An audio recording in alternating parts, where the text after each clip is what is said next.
오늘 본회의에서 정부조직법 개정안을 처리할 예정입니다. 민생에는 여야가 따로 없다는 말은 단순한 정치 구호가 아닙니다. 이재명 정부가 제대로 일을 할 수 있도록 국민의힘의 결단과 협조를 기대합니다. 오늘 더불어민주당이 본회의에서 강행하려고 하는 정부 조직 개편의 문제점은 다분히 감정적인 분풀이 보복성 개편이라는 점입니다. 검찰, 기재부, 이진숙 방통위원장 등에 대한 증오와 복수심에 기반을 둔 졸속적인 조직 개악입니다. 그래서 국민의힘은 오늘부터 정부 조직 개악 4법에 대한 필리버스터로 국민들께 그 부당성을 알릴 것입니다. 잠시 후 오후 2시부터 국회 본회의에서 검찰청 폐지 등이 담긴 정부조직법 개정안이 상정될 예정입니다. 자, 하지만 들으신 것처럼 국민의힘에서는 보복성 개편이라면서 필리버스터, 즉 무제한 토론을 예고하면서 여야 충돌이 예상이 됩니다. 자, 사실 현재 여야는 오는 30일에 예정된 조희대 대법원장의 청문회를 두고도 첨예하게 맞서고 있죠. 특히 민주당 정청래 대표의 대법원장이 도대체 뭐라고, 이 발언을 두고 국민의힘의 비판이 쏟아지고 있습니다. 우리 국민들은 헌법유린, 삼권분립 훼손, 부정비리, 국정농단, 내란 사태 등 불의한 대통령들을 다 쫓아냈습니다. 대법원장이 뭐라고 이렇게 호들갑입니까? 대법원장은 국민의 권리와 의무를 보호하는 사법부를 상징하는 사람입니다. 대법원장은 뭐 맞습니다. 그대들이 갈아치우려고 하는 이 대통령의 이름 중에는 이재명이라는 이름도 들어갈 수 있다는 사실을 명심하시기 바랍니다. 이재명 대통령 지키기에만 몰두하다가 엉뚱한 일 또 벌이는 것 아닌지 모르겠습니다. 최근에 민주당 일부 의원들 입에서는 조희대 대법원장의 탄핵 가능성까지 언급되기도 했었죠. 그러니까 출석하지 않고 버틸 경우에 국민들에 대한 마일리지가 쌓인다, 이런 표현도 있었고요. 어쨌든 탄핵 가능성도 언급이 있었는데 여기에 정청래 대표도 참전을 선언한 겁니다. 불의한 대통령들을 다 쫓아냈다. 대통령도 탄핵하는 마당에 대법원장이 도대체 뭐라고, 이렇게 이야기를 했습니다.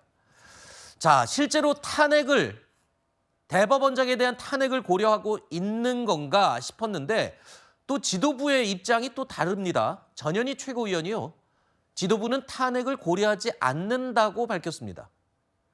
그렇다면 지금 조희대 대법원장 출석하라고 당 대표까지 나서서 저렇게 압박을 하는 셈이네요.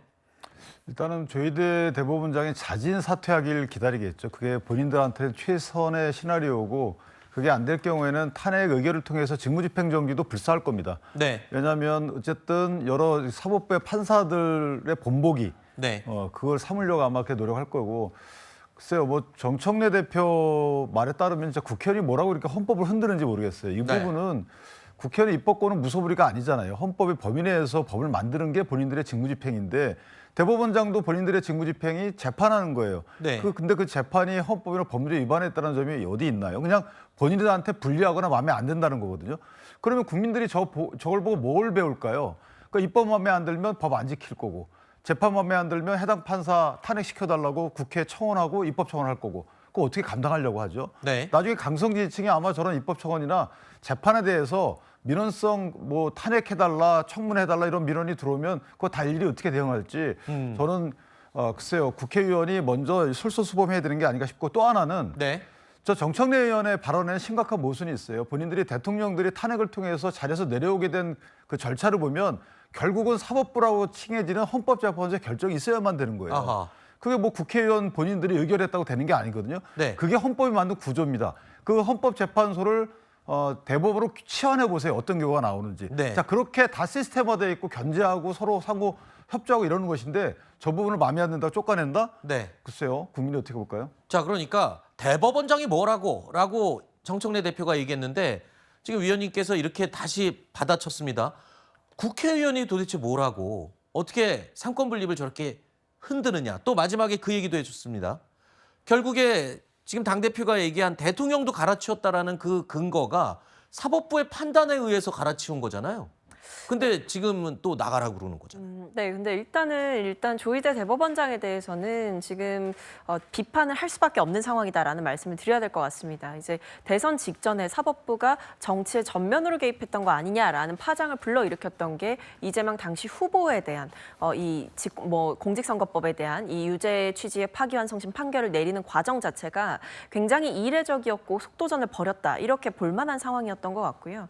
그 외에도 지금 이제 대법원장이 뭐라고 이런 발언은 결국에 사법부의 독립 중요하고 대법원장의 어떤 지휘와 권한 이런 부분들 굉장히 중요하지만 그와 별개로 사법부가 지금 재판에 있어서 국민들로부터 불신을 받고 있고 특히나 지기현 재판부가 행했던 윤 전 대통령에 대한 구속 취소 결정이라든지 그 전에 제가 언급드렸던 이 공직선거법 사건과 관련한 재판 과정이었다든지 이런 부분에서 사법 불신이 고조되는 상황이라고 한다면 국회에서는 충분히 국민을 대리해서 이 부분에 대해서 따져 물을 수 있고 자정작용을 요구할 수 있다라는 점을 분명하게 지적을 하는 것 같습니다. 네.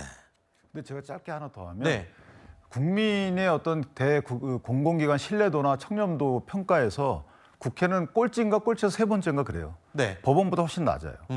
그런 국회가 먼저 본인들이 자정해야 되는 게 저런 어떤 행동이나 말씀 등이 사실 국민들의 국회에 대한 신뢰도를 그렇게 낮추는 거거든요. 알겠습니다.